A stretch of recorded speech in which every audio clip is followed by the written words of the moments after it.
Hello అండి, ఎలా ఉన్నారు? బాగున్నారా? నేను మిర్చి కసాలని చేస్తున్నాను. ఫస్ట్ ఆయిల్ హీట్ పెట్టుకున్నాను. ఆనియన్ సన్నగా కట్ చేసి పెట్టుకున్నాను. ఇప్పుడు ఆయిల్ హీట్ అయింది. ఆనియన్స్ బ్రౌన్ కలర్ వచ్చే వరకు వేయించుకుందాము. ఇవి మిర్చి కసానంలో వేసి రుబ్బుకుంటే టేస్ట్ వస్తుంది. ఇక్కడ నువ్వులు వేయించుకున్నాను, పల్లీలు వేయించుకున్నాను, కొబ్బరి వేయించుకున్నాను, జీడిపప్పు, జీలకర్ర అండి. ఇక్కడ వేయించి పెట్టుకున్న ఆనియన్స్ కూడా పక్కన పెట్టుకున్నాను నేను. ఇందులో ధనియాలు కూడా మనం వేయించుకుందాము. నేను పచ్చిమిర్చి కట్ చేసుకొని నూనెలో వేయించుకున్నాను. ఇక్కడ కొంచెం పచ్చిమిర్చి కూడా పేస్ట్ చేసి పక్కన పెట్టుకున్నాను.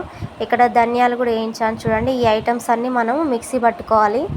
పచ్చిమిర్చి వేయించి పక్కన పెట్టుకున్నాను. ఇవి మెయిన్ ఇంగ్రీడియంట్స్.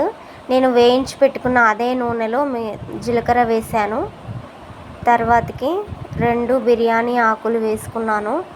మనము ఆ పల్లీలు, నువ్వులు నూరు పెట్టుకున్న పేస్ట్ వేసాను. పచ్చిమిర్చి పేస్ట్ కూడా వేసాను. ఇందులో పసుపు వేస్తున్నాను.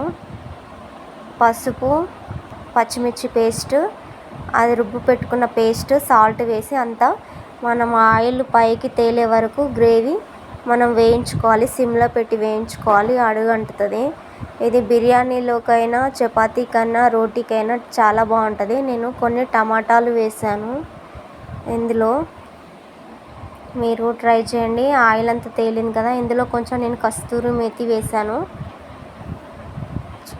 అది వేయడం వల్ల ఫ్లేవర్ అనేది ఇంకొంచెం పెరుగుద్ది.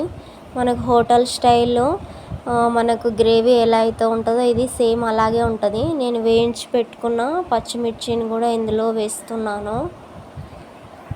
చూడండి, ఫైనల్గా ఇలా టెక్స్చర్ అయితే వచ్చింది. మీరు కూడా ట్రై చేయండి. ఇందులో చింతపులుసు పోసుకోవాలి.